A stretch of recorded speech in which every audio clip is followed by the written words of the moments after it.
Hi everyone. In this video, I'm going to talk about some of the basics about fuel economy standards. In particular, first of all, what are the trends in fuel economy? What technologies are available to vehicle manufacturers? And what we'll spend most of the time on, how are the standards actually implemented? And so there's quite a bit of technical detail here, which is going to make sure that we're all on the same page in the class discussions. In the US, fuel economy standards were really a response to the oil embargo, when OPEC countries would not export to the US in the early 1970s during the Arab-Israeli conflict. And this was a time of physical scarcity, as you can see in these pictures here. And there were long lines for gasoline. Many gasoline stations physically ran out of fuel, and there were queues around the block. And so in response, Congress enacted fuel economy standards as part of the 1975 Energy Policy and Conservation Act. So these standards, they're called CAFE, Corporate Average Fuel Economy. And they're called corporate average because they aren't for a specific model of vehicle. Rather, they're averaged over all the vehicles that are produced by a given manufacturer, like Ford or Honda or Toyota. So Ford has to achieve the standards through its fleet as a whole, whether that's through making a specific model more efficient or through shifting demand through pricing, discounting, marketing from gas guzzlers towards smaller models and more economical models. So these standards, they took effect in model year 1978, and they're intended to roughly double fuel economy by 1985. And one quirk of these standards is that they are set separately for cars and for light trucks. So light trucks are things like pickup trucks, SUVs, and so on. And these light trucks have grown in market share over time, partly as a result of the perverse incentives provided by the CAFE standards, that they're less stringent for light trucks, and so there's some incentive for auto manufacturers to either shift to SUVs and pickup trucks, or to try and pass off their passenger cars as a light truck due to its chassis. And the PT Cruiser by Chevy is a really good case in point there. Technically, it was a light truck. It looks like a car. But despite all of the technical idiosyncrasies, we can see that they had a major impact. So starting in 1975, fuel economy changed by roughly 60 or 70% by 1985. So what happened after 1985? Well, not a lot. In fact, there was this gradual decline in fuel economy through the 1980s as the standards remained unchanged. There was a shift to light trucks, which in fact weakened them a little bit. And falling oil prices, cheap fuel, led consumers to demand more gas-guzzling vehicles. And that happened all the way until about 2004, where we have another turning point. And initially, that was because of higher gasoline prices. People were responding to higher prices at the pump. And then subsequently to new legislation that Congress passed in 2007. So for more than 30 years, they did nothing on fuel economy, but in 2007, they realized they should tighten the standards again to a combined average of 35 miles a gallon by model year 2020. Importantly, that the 2007 legislation also enabled future standards to be set by NHTSA, that's part of US DOT, by regulation. So it requires these maximum feasible levels through 2030, but it doesn't actually say what those maximum feasible levels are. So there's much more flexibility there for whoever the incumbent president and their administration is.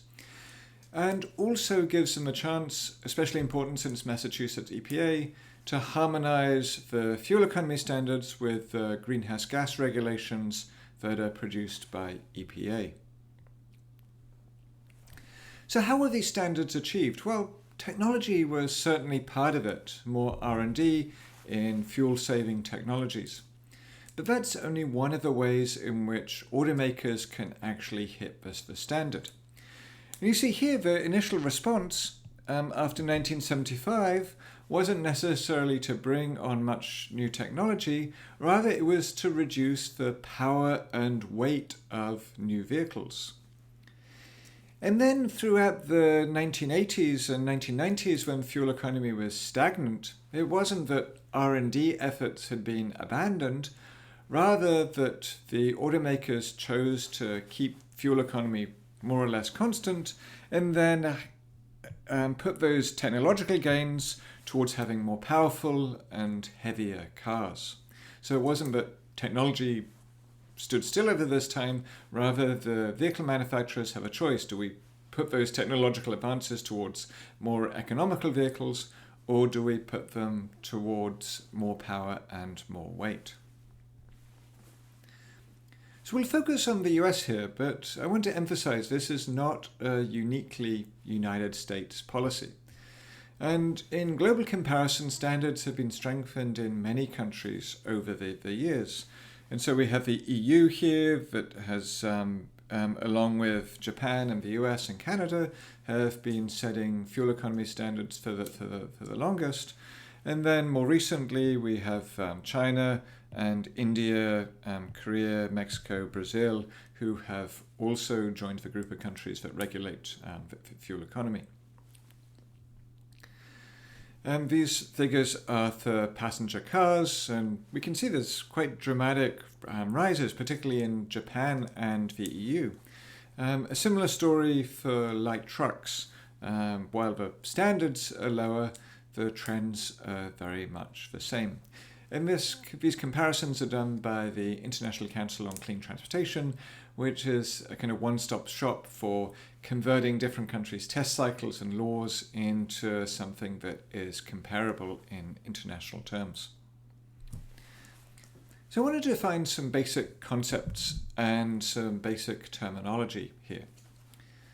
So first of all, fuel economy standards don't, strictly speaking, regulate efficiency, because efficiency is how much useful work in the physics sense of the term, for a given amount of energy input. So that's efficiency.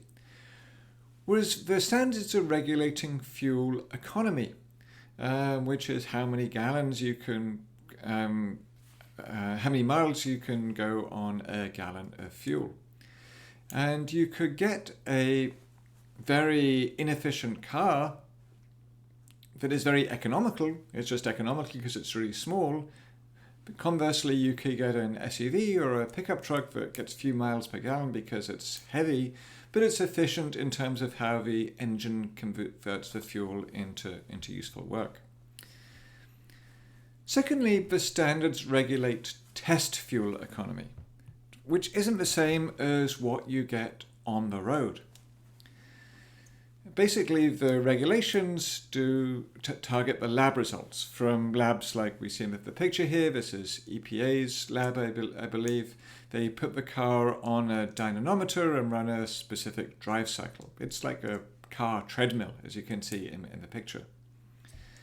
And because the fuel economy is measured in these idealized lab settings, and also because various credits that car makers get for, say, efficient air conditioning, real-world performance is about 20% less. So we can see the rise here in regulatory fuel economy, the rise in consumer label fuel economy, which is closer to what you get on the road, has risen also, but there's still this gap between the two here.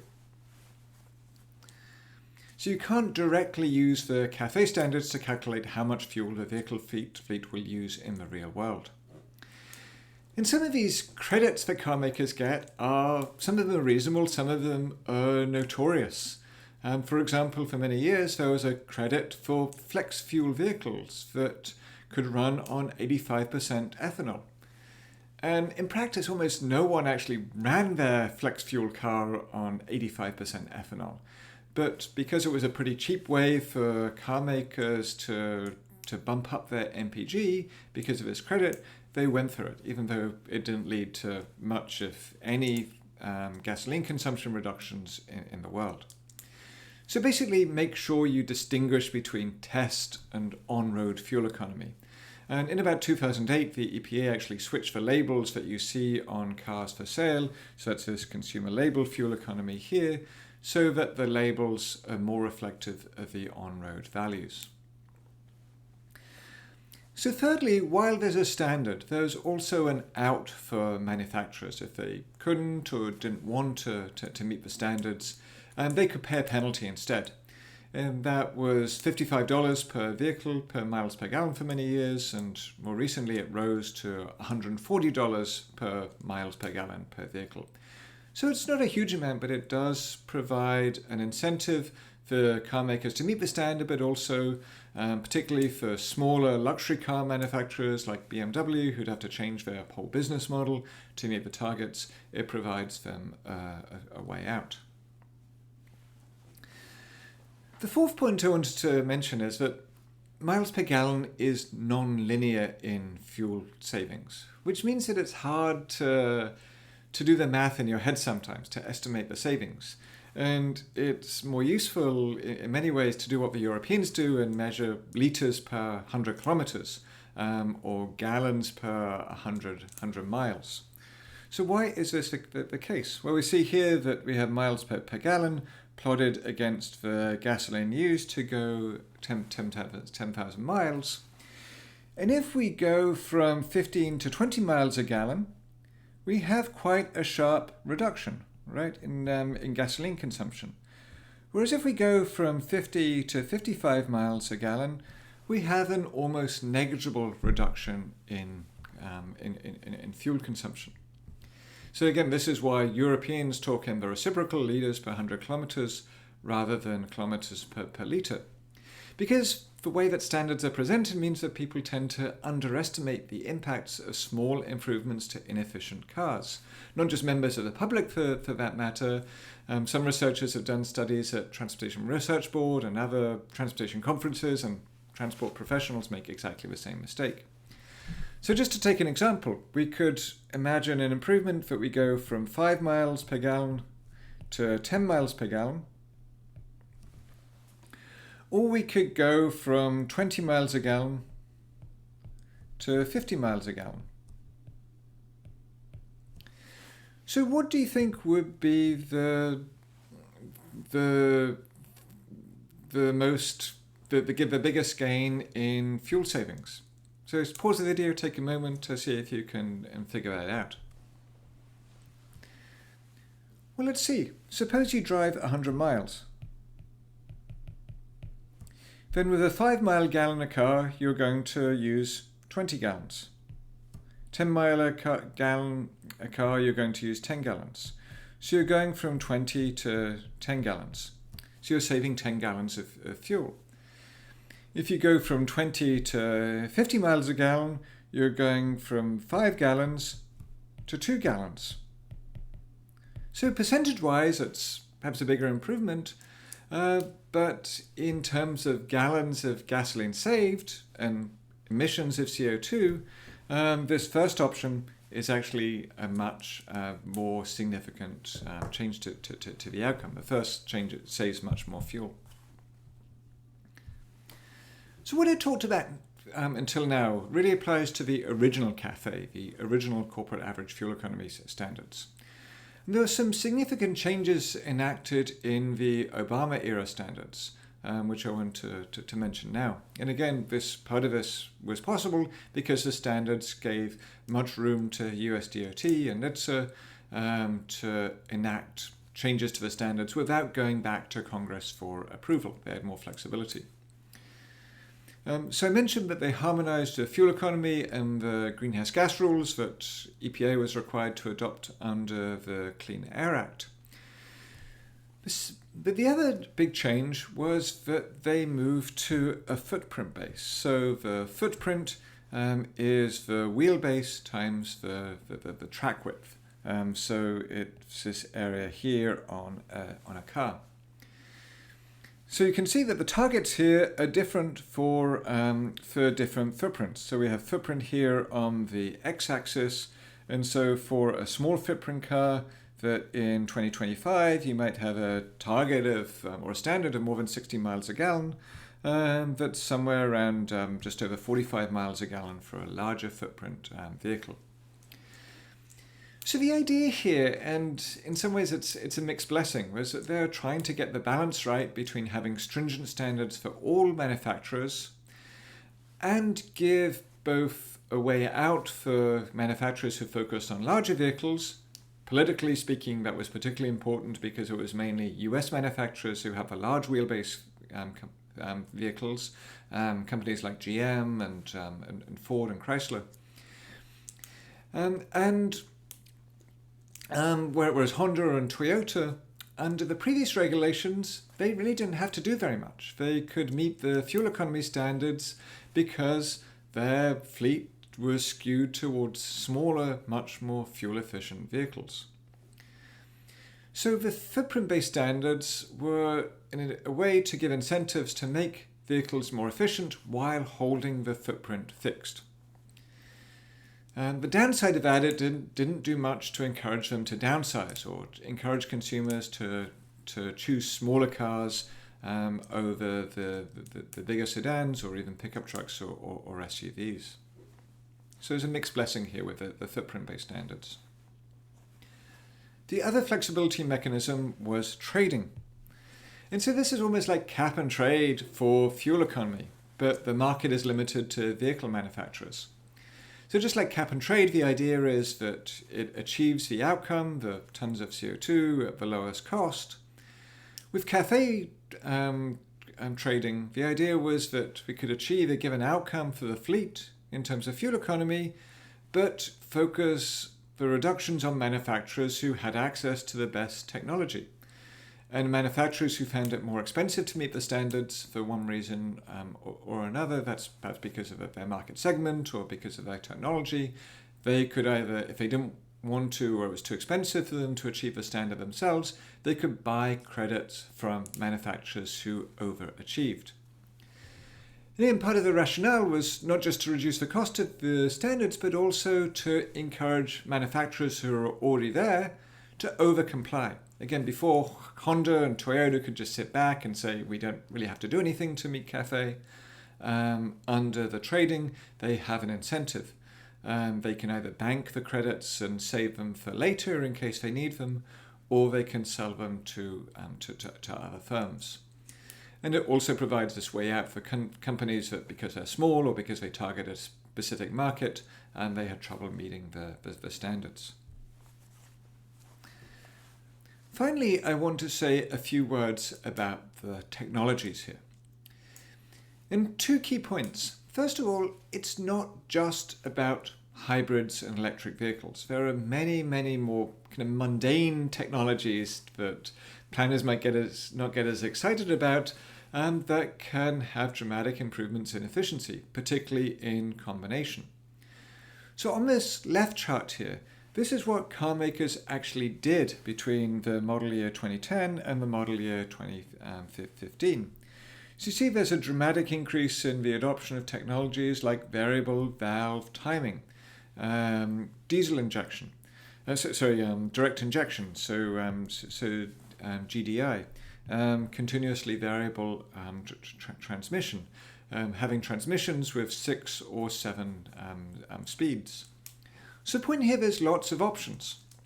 And the availability and the cost of these technologies is the key input to NHTSA's analysis of where they should set the standards. They commission cost curves. This is from ICCT, but this is based on some of the inputs that went into the NHTSA review of how much it costs, how much does it add to the price of the vehicle to achieve a given level of carbon dioxide reduction. So this right-hand chart, this was from 2017, puts these technologies in order of their cost. So you might expect a car maker to start here. So technologies like lower rolling resistant tires or reduced engine friction, which are pretty cheap. They might add a couple of $100s to the price of the new vehicle, and they're getting this 10% reduction in CO2 emissions. And then as they run out or exhaust these lower cost options, they have to march their way up the cost curve towards more expensive and complex technologies like 8-speed transmissions here, mass reduction, so lightweighting technologies, perhaps more carbon fibers, and then stop-start technologies that we're seeing are more prevalent now, further weight or mass reductions, and so on. But this is at a cost. When we're getting to this higher end of the cost curve, we're talking about $4,000 or more added to the price of this target vehicle. Now, consumers are also going to save more money on fuel, so the net impact on them is going to be smaller. Perhaps even consumers even come out ahead. But there's certainly an impact, and particularly an equity impact, for consumers who are faced with these higher sticker prices for new vehicles. So there's plenty of technology left. Right now, where we're at in terms of the 2025 standards, they require a reduction of about 50% from this 2008 baseline. So we haven't run out of fuel-saving technologies yet, but they're getting progressively more and more expensive to implement and less likely to be outweighed by the fuel savings to consumers. And some of these economic issues and equity issues are what we'll discuss more in class. So I'll see you then. Thank you.